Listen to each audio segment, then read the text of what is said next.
for visiting on our evening about sweet dreams and memories and realizing, wow, don't know what we got in the hair. But forget about it.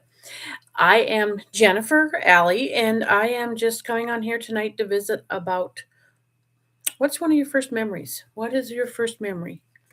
And wondering how do these early memories affect us and how we can always walk back to them and work on them if they weren't the most promising of positive memories.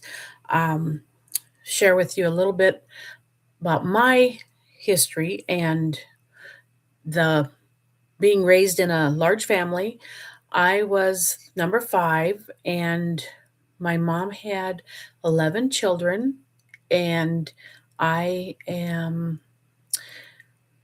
when I said I'm number five, the first five were in 5 years. And loved it. Always had somebody to play with. Always had somebody to play with. Always had somebody to fight with.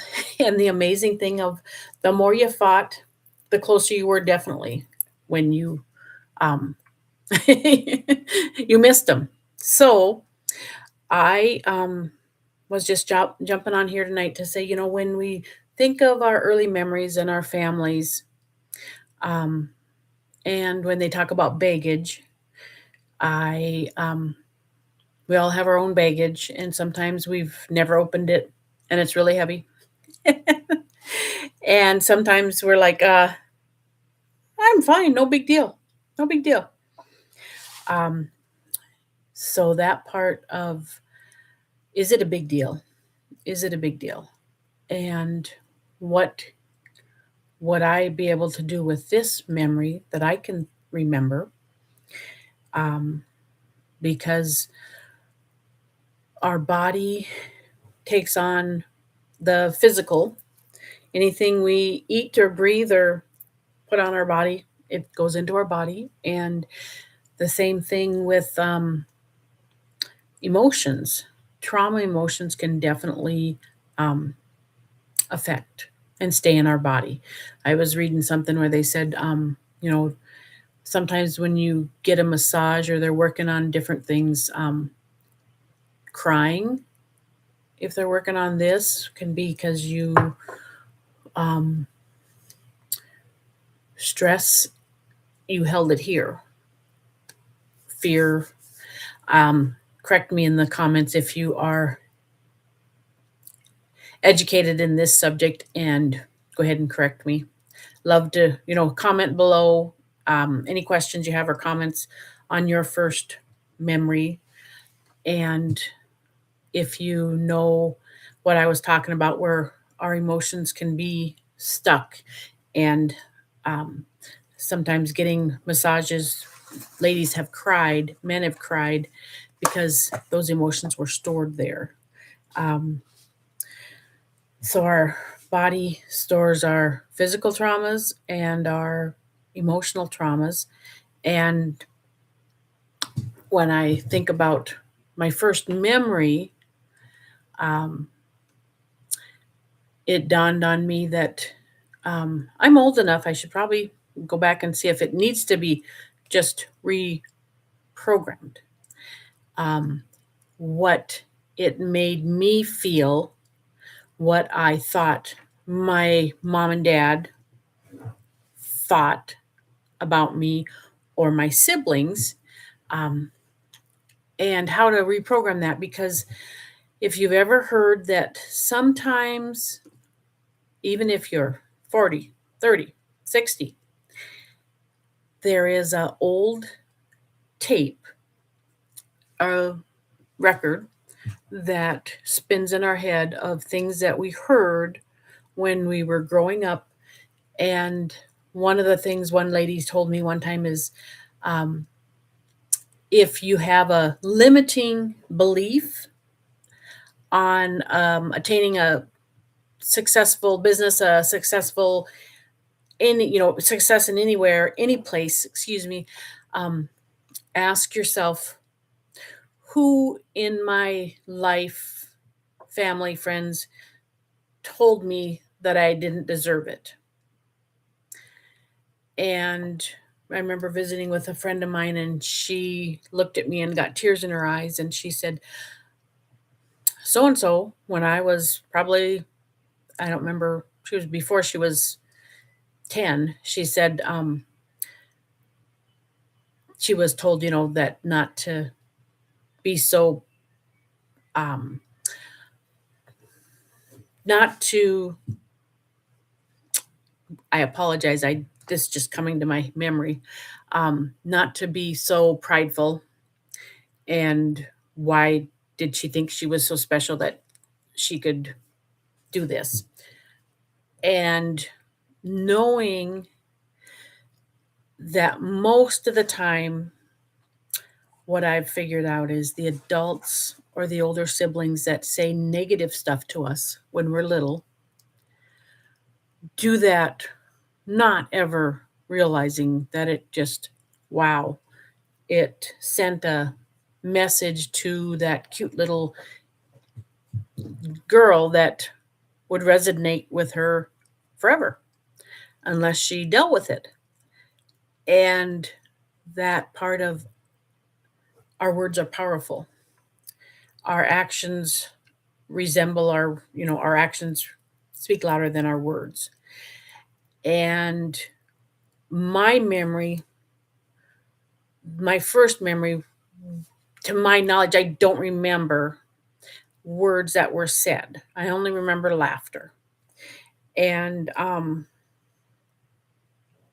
I will tell you in a minute. And if you're on replay, um, type in replay and share your first memory. Um, one of the first memory that I'm going to share with you um, is I honestly trying to remember, was I 2 or 3 years old? But I was in the crib, and I was the youngest one, and my crib was in mom and dad's bedroom, and must have been early morning. Mom and dad were still in bed, and then the siblings, I don't know if the other four all were there or a couple were there. It's like I kind of think Mary was there and probably Julie, and they're a year and 2 years older than me. Um, but I remember wanting to get out and being old enough to know that on the crib railing that there was two buttons, not buttons, but you're supposed to push them together, and then the rods would come out of the sides of the crib so that it would lower. It didn't flip down, it just lowered. And I remember trying to squeeze them together, but they were broke. So my fingers weren't strong enough to squeeze them together so I could let it down. It would go down, and then I could crawl out and get myself out without I probably could crawl over without getting it lowered, but I would have fallen. I probably hadn't done that as much. Maybe I'd fallen out and I don't remember that. But for some reason, I knew I needed to get that down. And I couldn't do it. And I was doing this, that famous little kids come and get me. And I remember I can kind of remember the faces of my mom and dad and two of the sisters that just kind of were laughing and say, "Oh," I don't remember what they were saying, but they were laughing, and nobody came and got me out that I remember. Maybe they did, but waited long enough that I know when I think about it, I felt unloved and humiliated because they were just laughing at me and wouldn't come and get me out of the crib. Um, and wow, unloved, humiliated, can definitely, everybody can relate to that. And being I mean, like I said, I wish I could remember if I was 2 or 3 years old, but knowing that made a huge difference, and how to now work on it and say, okay, rewrite. I mean, I've learned a lot about rewriting um, affirmations or afformations, um, what you want. And one of the things for affirmations has always been, I am a successful blank, blank, blank, or I did this, and just a positive statement, a positive statement.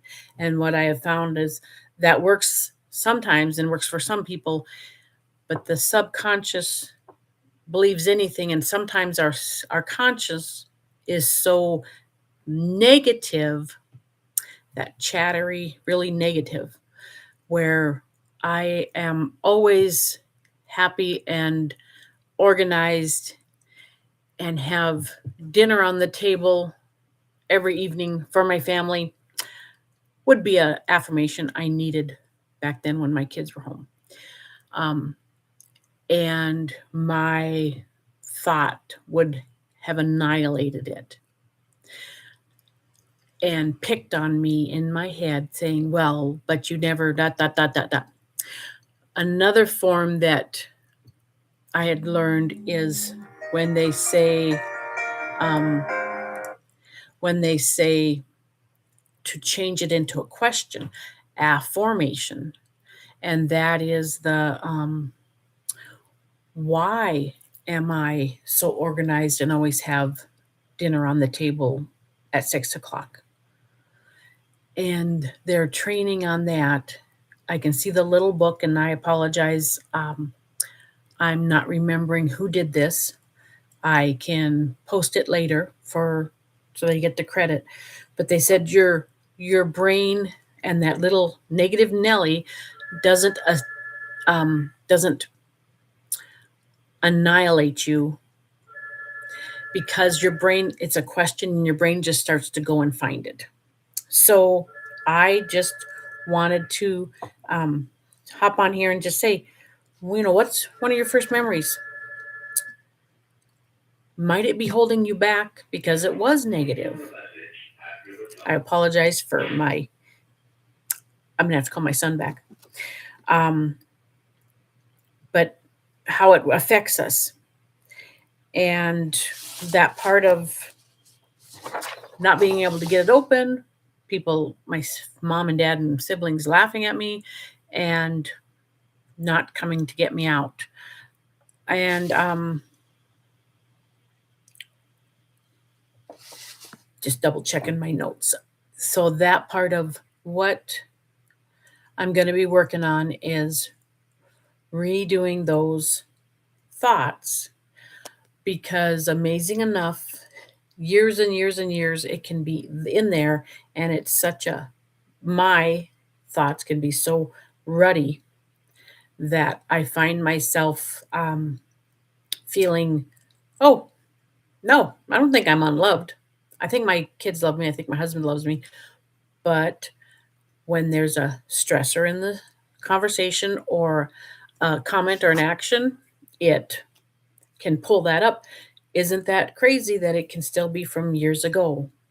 Um, so I am looking into building my memories in the area of not changing them, but changing what my mom and dad and siblings felt toward me, to change that, because I know they all love me, and they were all proud of me in the aftermath of my life, getting out of the crib, not being in the crib, not being a baby anymore, and growing up with them, but just knowing how hard wired that happens before the age of 7. All of those things are hardwired. What we say, what we heard, what we saw.